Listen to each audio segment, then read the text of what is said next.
Halika, samahan ninyo ako magbasa ng kwento tungkol sa isang batang espesyal. Ako yun.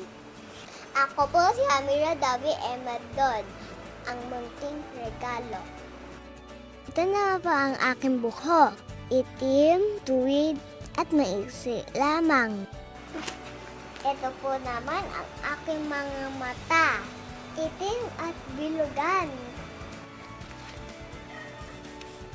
Ay, sorry po. Ang bango po kasi ng luto ni Mami. Ito po pala ang aking ilong. Hindi katangusan. Pango daw.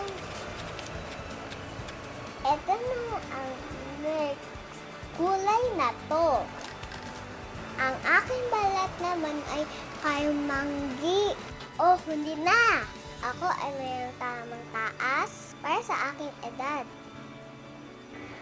Ay, wait! Meron po pala akong bilugan na muka. Manipis na labi at kilay. Mapayat na katawan, pero malusog. Lahat na bigay ng Diyos. Alam niyo ba, di ba pumalaki ko ang aking sarili? Lahat ay espesyal at maganda. Masaya ako sa aking katawan. Dapat masaya ka din kagaya sa akin.